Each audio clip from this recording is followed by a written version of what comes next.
Hi friends, welcome back to my channel. நம்ம எடப்பாடியில் இருக்க சதுர்த்தி விநாயகர் சிலை செய்கிற ஃபேக்ட்ரிக்கு நாம் இன்றைக்கி சிசிடிவி கேமரா ஃபிக்ஸ் பண்ணுறதுக்காக வந்திருக்கோம். இந்த வீடியோவில் colour camera, black and white camera ரெண்டையும் எப்படி ஒரே டிவியில் ஃபிக்ஸ் பண்ணுறது, அப்புறம் இது ரெண்டுக்கும் என்ன மேஜர் டிஃப்ரென்ஸ், எந்த இடத்துல கலர் கேமராவை பொருத்தணும், எந்த இடத்துல பிளாக் அண்ட் ஒயிட் கேமராவை பொருத்தணும், இந்த ரெண்டு கேமராவோட குவாலிட்டி எந்த அளவுக்கு இருக்குது அப்படிங்கிற லைவ் ப்ரூஃபோட நாம் இந்த வீடியோவில் பார்க்க போகிறோங்க. அதோட ஹிக்விஷனில் 6mm பெரிய கேமரா எதுக்காக யூஸ் பண்ணுறோம் அதையும் நாம் சொல்லியிருப்போம். இது போல் இன்னும் நிறைய விஷயத்தை நான் இந்த வீடியோவில் நான் ஷேர் பண்ணியிருக்கேங்க. ஸோ வாங்க வீடியோக்குள்ளே போகலாம். நீங்கள் என்னோடய சேனலுக்கு புதியவராக இருந்தீங்கன்னா உடனே சப்ஸ்கிரைப் பண்ணிக்காங்க. அப்போ தான் நான் டெய்லி போஸ்ட் பண்ணுற வீடியோ உங்களுக்கு உடனே நோட்டிஃபிகேஷனாக வரும். நீங்கள் என்னோடய சேனலை சப்ஸ்கிரைப் பண்ணுறதுனால உங்களுக்கு 3 பெனிஃபிட்ஸ் இருக்குங்க. அது என்னன்னு நான் வீடியோ லாஸ்ட்டாக சொல்கிறேன். ஸோ நீங்கள் இந்த வீடியோவை ஸ்கிப் பண்ணாமல் லாஸ்ட் வரைக்கும் பார்த்தீங்கன்னா சிசிடிவி கேமரா பற்றின ஒரு பேசிக் அண்டர்ஸ்டாண்டிங் உங்களுக்கு கிடைக்கும். நாம் இந்த கஸ்டமர் தேவைக்கு தகுந்த மாதிரி 70K பட்ஜெட்டில் சிசிடிவி கேமரா ஃபிக்ஸ் பண்ணி கொடுத்துருக்கேங்க. ஃபர்ஸ்ட் நம்ம பிளாக் அண்ட் ஒயிட்டுக்கும் கலர் கேமராவுக்கும் என்ன வித்தியாசம்னு பார்த்துடலாம். பிளாக் அண்ட் ஒயிட் கேமரான்னு பார்த்தீங்கன்னா பகலில் ஃபுல்லாக கலராக தாங்க இருக்கும். நைட்டில் மட்டும்தான் நைட் விஷன் மட்டும் பிளாக் அண்ட் ஒயிட்டாக மாறும். இந்த கேமரா எதுக்கு அதிகமாக யூஸ் பண்ணுறாங்க அப்படின்னா, ஒரு லாங் டிஸ்டன்ஸு கவர் பண்ணணும், அங்கே லைட் எதுவுமே இல்லை, எந்த ஒரு ஸ்ட்ரீட் லைட்டோ எந்த ஒரு சின்ன லைட்டு கூட இல்லை, ஆனால் கேமரா இருக்கிறது தெரியக்கூடாது அப்படிங்கும்போது நீங்கள் கம்பல்சரி பிளாக் அண்ட் ஒயிட் தாங்க போட்டாகணும். இதனால் உங்களால் லாங் டிஸ்டன்ஸை நைட் டைமில் கவர் பண்ண முடியுங்க.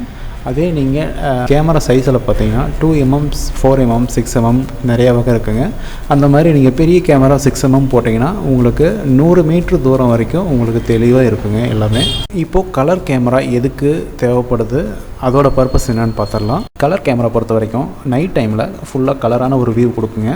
அது எந்த இடத்துக்கு செட் ஆகும்னு பார்த்தீங்கன்னா, எனி டைம் அங்கே லைட்டு எரிஞ்சிட்டே இருக்கும் நைட்டில் அப்படிங்கிற இடத்துக்கு நம்ம சூட்டாக போடலாம். இன்னொன்று, ஒரு ஷார்ட்டான ஒரு பிளேஸ், ஒரு 10-16 ரூம் அந்த மாதிரி ஒரு பிளேஸ் இருக்குது, அந்த இடத்துக்கு மட்டும் எனக்கு கவர் பண்ணால் போதும், அந்த இடத்துக்கு மட்டும் எனக்கு தெளிவான ஒரு கலர் இமேஜ் கொடுத்தா போதும் அப்படிங்கும்போது நம்ம கலர் கேமரா போடலாங்க. ஆனால் இது வந்து வைடு கவரேஜ் கிடையாதுங்க. வைடு கவரேஜ் பண்ணும்போது பார்த்தீங்கன்னா அந்த கலர் கேமராவில் ஒரு லைட் இருக்கும். அந்த லைட் எவ்வளோ தூரம் ஸ்ப்ரெட் ஆகுதோ அவ்வளோ தூரம் அந்த கேமராக்கு ஒரு கிளியர் வியூ கிடைக்கும். அதுக்கு மேலே பார்த்தீங்கன்னா பின்னாடி ஒரே டார்க்காக தாங்க இருக்கும். ஸோ இந்த கலர் கேமரா இடத்த பொறுத்து தாங்க மாட்டணும். இங்கே யூஸ் பண்ணியிருக்க டிவிஆர்னு பார்த்தீங்கன்னா ஹிக்விஷன் பிராண்டில் 16 சேனல் 8MP கிளாரிட்டியில் யூஸ் பண்ணியிருக்கோம். 2GB ஹார்ட் டிஸ்க் போட்டிருக்காங்க. இது பார்த்தீங்கன்னா ஸ்டோரேஜ் 1 month கிடைக்கும். ஏன் அப்படின்னா யூஸ் பண்ணியிருக்க சிசிடிவி கேமரா எல்லாமே 3K 4K கேமரா. ஸோ இதோட ரெசல்யூஷன் ரொம்ப அதிகமாக இருக்கிறதுனால ஸ்டோரேஜ் நம்ம 2GB போட்டிருக்கோம். ஆனாலும் இது 1 month தாங்க வரும். அந்த அளவுக்கு கேமராஸ் அதிகம். இங்கே யூஸ் பண்ணியிருக்க ரவுட்டர்னு பார்த்தீங்கன்னா டிபி லிங்கில் 5G சப்போர்ட்டட் ரவுட்டர் யூஸ் பண்ணியிருக்கோம். மொத்தமாக 10 கேமராஸ் இப்போதைக்கு இருக்குங்க. இன்னும் ஃப்யூச்சரில் 6 கேமரா ஆட் பண்ணுறேன்னு சொல்லியிருக்காங்க. 3K கலர் கேமரா ஒன்று, 6mm 8MP கிளாரிட்டியில் பெரிய கேமரா, அல்ட்ரா வைடில் 3 கேமரா, அது இல்லாமல் 6 கேமரா நார்மலாக 5MPயில் புல்லட் கேமரா, எல்லாமே பெஸ்ட்டான ப்ரைஸில் நல்ல குவாலிட்டியான பொருளாக போட்டிருக்கோம். அதே போல் இங்கே பார்த்திங்கன்னா ரொம்ப லாங் டிஸ்டன்ஸ் அப்படிங்கிறதுனால நம்ம எல்லாமே ஒயர் எதுவும் ஆகக்கூடாது அப்படிங்கிறதுக்காக ஃபுல்லாக செக்யூர்டாக பைப் போட்டு, ஒயரிங் பைப், ஓரஞ்ச் பைப் போட்டு நீட்டாக கொண்டு போயிருக்கோங்க.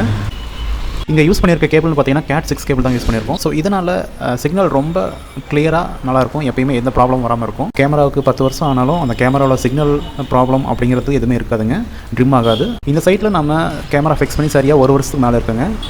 இப்போ பக்கமாக அந்த சைட்டுக்கு ஒரு வீடியோ ஷூட்டுக்கு போகும்போது தான் ஒரு ஐடியா கிடச்சிது, இது ஏன் பண்ணக்கூடாதுன்னு. பட் ஸ்டார்டிங்கில் யூடியூப்பில் வீடியோ போகிற ஐடியா சுத்தமாக இல்லாதனால ஸோ இதை விட்டுட்டேன். 1 இயருக்கு முன்னாடி கேமரா ஃபிக்ஸ் பண்ணும்போது என்ன குவாலிட்டி இருந்துச்சோ அதே குவாலிட்டி இன்னும் மெயின்டைன் ஆகுதுங்க. இப்போ ரீசெண்டாக செக் பண்ணும்போது வீடியோ குவாலிட்டி நல்லா புதுசு போலே இருக்குது. எந்த ஒரு ப்ராப்ளமும் வரல. இது ஒரு சின்ன விஷயத்துக்கு கூட சிக்னல் கட் ஆச்சுன்னு எதுக்குமே அந்த கஸ்டமர்னு நம்மளை கூப்பிடலைங்க. அவ்வளோ பர்ஃபெக்டாக செட் ஆகிருக்கு. ஃப்ரெண்ட்ஸ், உங்களுக்கும் இது போல் சிசிடிவி கேமரா வைக்க வேண்டிய தேவை இருந்தால் கான்டாக்ட் பண்ணுங்கள். உங்களுக்கு ஏதாச்சும் இந்த வீடியோவில் டவுட் இருந்தால் கீழே கமெண்டில் சொல்லுங்கள், நான் அதை கிளியர் பண்ணுறேன். என்னோடய சேனலில் சப்ஸ்கிரைப் பண்ணுறதுக்கான அந்த 3 பெனிஃபிட்ஸ் பற்றி பார்க்கலாம். இப்போது அப்கமிங் என்னோடய ஃப்யூச்சர் வீடியோஸ் எல்லாமே ஒரு 3 டாப்பிக்கை பேஸ் பண்ணி தாங்க இருக்க போகுது. First, photography and videography. Second, CCTV camera fix installation. Third, lab and system service. இந்த 3 டாப்பிக்லேருந்து பேசிக் லெவல்லேருந்து அட்வான்ஸ் லெவல் வரைக்கும் நம்ம பார்க்க போகிறோம். ஸோ என்னால் முடிஞ்ச வரைக்கும் ப்ரொஃபஷ்னலாக மெயின்டைன் பண்ணக்கூடிய எல்லாத்தையும் நான் ஷேர் பண்ணுறேன். ஸோ இதெல்லாம் நீங்கள் மிஸ் பண்ணிடக்கூடாதுன்னா உடனே சப்ஸ்கிரைப் பண்ணிக்கோங்க. தேங்க்ஸ் ஃபார் வாட்சிங்.